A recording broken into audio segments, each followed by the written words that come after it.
নমস্কার সবাইকে। চলে এলাম আমার নতুন আরেকটা ব্লগ নিয়ে। এটা হচ্ছে জগদ্ধাত্রী পুজোর ব্লগ। আমরা ১০ তারিখ ১০ই নভেম্বর চলে গিয়েছিলাম আ চন্দননগর।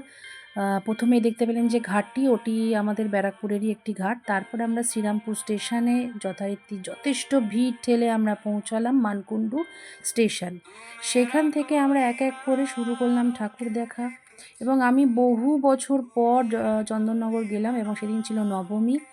প্রচণ্ড ভিড়ও ছিল এবং তার সঙ্গে ছিল সুন্দর সুন্দর প্রতিমা দর্শনের একটা নেশা, যার জন্য আমরা প্রায় বলতে গেলে অনেক রাত অবধি সেদিন ঠাকুর দেখেছিলাম। এটা আমাদের প্রথম মণ্ডপ দর্শন। এরপর আস্তে আস্তে আমরা এগিয়ে যাই।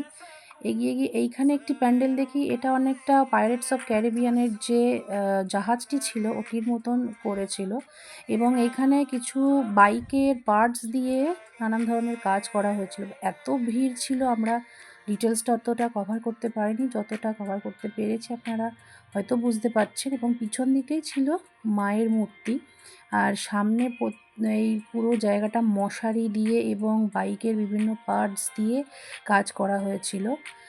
খুব সুন্দর, এত অনবদ্য লাইটের কাজ এবং প্যান্ডেল এবং সমস্ত কিছু নিয়ে এত সুন্দর ওরা কাজ করেছে যে কোনোভাবেই গোটা কলকাতাকে টেক্কা দেওয়ার জন্য একদম মানে ওরা সবসময় রেডি থাকে। তো এইবার গিয়ে সেটা বুঝতে পারলাম যে কেন চন্দননগরে যায় মানুষ।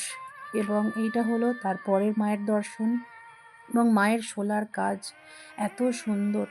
এরপর এটি ছিল একটি ভূতের প্যান্ডেল করেছিল, মানে ছোট প্যান্ডেল হোক আর বড় প্যান্ডেল হোক যাই হোক, মাগুলি ছিলেন ভীষণ বড় বড় এবং প্রায় তোমার ২০-২৫ ফুট কি তারও বেশি লম্বা এবং তার হচ্ছে সুন্দর ওই পিছনের শোলার কাজ সবই মিলিয়ে ভীষণ সুন্দর লাগছিল দেখতে। এবং মানে এখানে একরকম আমাদের কলকাতার সাইড, আর চন্দননগরে সেদিন যেন মনে হচ্ছিল দুর্গাপুজোর নবমী।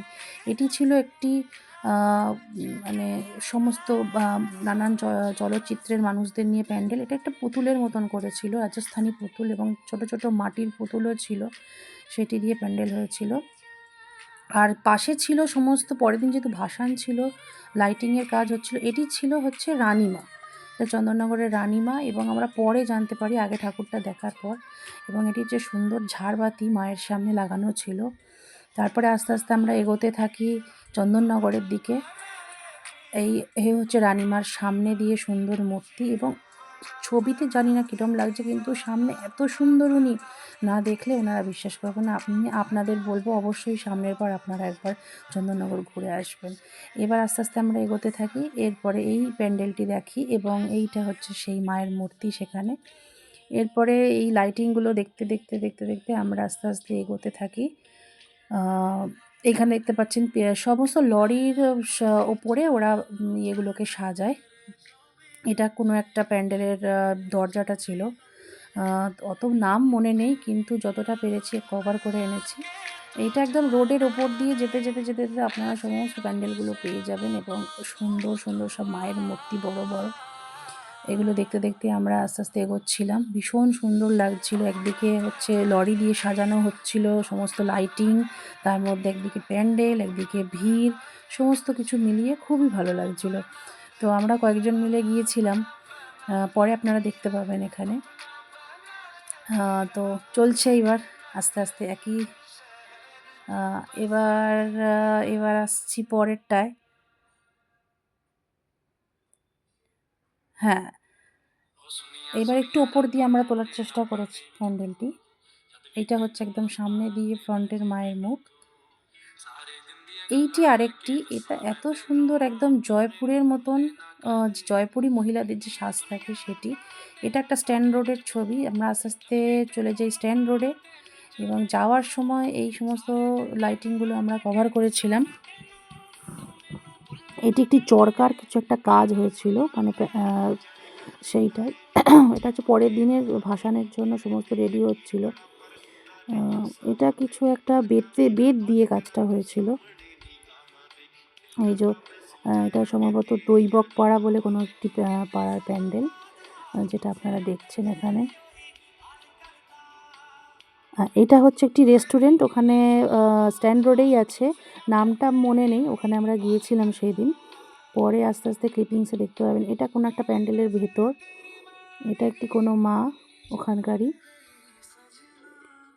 এটা হচ্ছে ওই হ্যান্ড পেন্টের ওপরে একটা প্যান্ডেল হয়েছিল।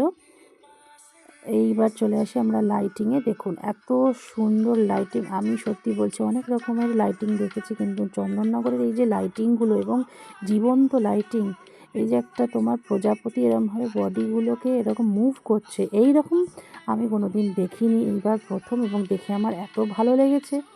তাই আমি তাই বলছিলাম যে না, প্রতি বছর একবার করে আসতে হবে যে কোনো দিন। তবে হ্যাঁ, নবমীর দিন হয়তো যাব না, কেন এত প্রচণ্ড ক্রাউড ছিল সেদিন, যেতেও খুব অসুবিধা হচ্ছিল।